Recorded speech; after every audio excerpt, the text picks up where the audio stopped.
ಮತ್ತೆ ಇವತ್ತು D boss ಅವರು ಕಾರಣಾಂತರಗಳಿಂದ ಅವರು ಬರ್ಡೇನ ಅವರು ಆಚರಣೆ ಮಾಡ್ತಾ ಇಲ್ಲ. ಬಟ್ ಅವ್ರ ಅಭಿಮಾನಿಗಳಾಗಿ ಇವತ್ತು ನೀವು ಅವರ ಹೆಸರಲ್ಲಿ ಇವತ್ತು ಕ್ರಿಕೆಟ್ ಪಂದ್ಯಾವಳಿನ ಮಾಡ್ತಾ ಇದ್ದೀರಾ ಅಂತಂದ್ರೆ ಅವ್ರು ಎಷ್ಟು ಅಭಿಮಾನ ಸಂಪಾದನೆ ಮಾಡಿದ್ದಾರೆ ಅನ್ನೋದು ಇದ್ರಲ್ಲಿ ಗೊತ್ತಾಗುತ್ತೆ.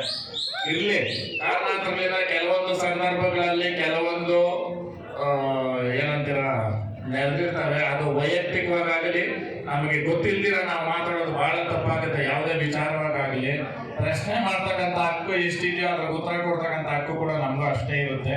ಆ ಕಾರಣಕ್ಕೆ ದಯವಿಟ್ಟು ವೈಯಕ್ತಿಕ ಮಾತಾಡಿದ ವ್ಯಕ್ತಿತ್ವದ ಬಗ್ಗೆ ಮಾತಾಡಿ ಆ ವ್ಯಕ್ತಿತ್ವಕ್ಕೆ ನಾವು ಗೌರವ ಕೊಡೋಣ. ಡಿ ಬಾಸ್ ಅವರು 100 ಕಾಲ ಜನಗಳಿಗೆ ಸಹಾಯ ಮಾಡೋ ಮುಖಾಂತರ ಒಳ್ಳೊಳ್ಳೆ ಸಿನಿಮಾಗಳು ಮಾಡೋ ಮುಖಾಂತರ ನಮ್ಮ ಜೊತೆನಲ್ಲಿರಲಿ. ಜೈ ಅಂಬಿಕಾ.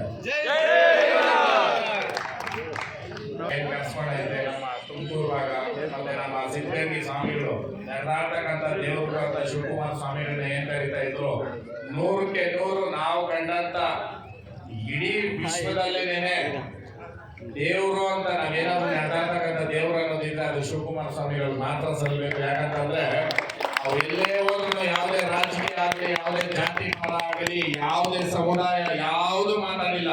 ಅವ್ರು ಹೇಳ್ತಾ ಇದ್ದು ಒಂದೇ, ಅನ್ನದಾಸೋಹ, ವಿದ್ಯಾದಾಸೋಹ ಮತ್ತೆ ಆಶ್ರಯ ಇದೆಲ್ಲ ಕೊಟ್ಟಿರ್ತಕ್ಕಂಥ ಏಕೈಕ ಸಂಸ್ಥೆ ಮತ್ತೆ ಯಾವ್ದಾದ್ರು ಮಠ ಇದ್ರೆ ಅದು ಸಿದ್ಧಗಂಗಾ ಮಠಕ್ಕೆ ಮಾತ್ರ ಸಲ್ಲಬೇಕು. ಇಡೀ ಕರ್ನಾಟಕದಲ್ಲೇನೆ ಇಡೀ ವಿಶ್ವದಲ್ಲೇನೆ ನಂಬರ್ 1 ಅಂತ ನಾವು ಹೇಳಕ ಹೆಮ್ಮೆಯಿಂದ ನಾವು ಹೇಳ್ಕೊಬೇಕು. ಇವತ್ತು ಸಿದ್ಧಗಂಗಾ ಮಠದಲ್ಲಿ ಓದಿರ್ತಕ್ಕಂಥವ್ರು ಗ್ರೀನ್ ಕಾರ್ಡ್ ಹೋಲ್ಡರ್ಸ್ ಎಷ್ಟೋ ಜನ ಫಾರಿನಲ್ಲಿ ಸೆಟ್ಲ್ ಆಗಿದ್ದಾರೆ. ಎಲ್ಲರೂ ಬಂದು ದಯವಿಟ್ಟು ನಾನು ಕೇಳ್ಕೊಳೋದು ಒಂದೇನೆ, ಅವರು ವೈಯಕ್ತಿಕವಾಗಿ ಬೆಳೆದಿದ್ದಾರೆ ಬಿಟ್ರೆ ಮಠದ ಬಗ್ಗೆ ಆಗಲಿ ಸ್ವಾಮಿಗಳ ಬಗ್ಗೆ ಕೆಲವ್ರು ಹೇಳ್ತವ್ರೆ ಬಿಟ್ರೆ ಇನ್ಯಾರು ಹೇಳ್ತಾ ಇಲ್ಲ. ಇದನ್ನ ಹೇಳ್ಬೇಕು. ಯಾಕಂತಂದ್ರೆ ನಿಸ್ವಾರ್ಥವಾಗಿ ಸೇವೆ ಮಾಡಿರ್ತಕ್ಕಂಥ ಸ್ವಾಮಿಗಳವರು ನಿಸ್ವಾರ್ಥವಾಗಿ ಯಾವುದೇ ಅಪೇಕ್ಷೆ ಇಲ್ಲ, ಯಾವುದೇ ಒಂದು ಹೆಸರಿಗಾಗಲಿ ಇಲ್ಲ, ಯಾವುದೇ ಒಂದು ದುಡ್ಡಿಗಾಗಲಿ ಏನು ಮಾಡಿರ್ತಕ್ಕಂಥ ದೇವರವರು.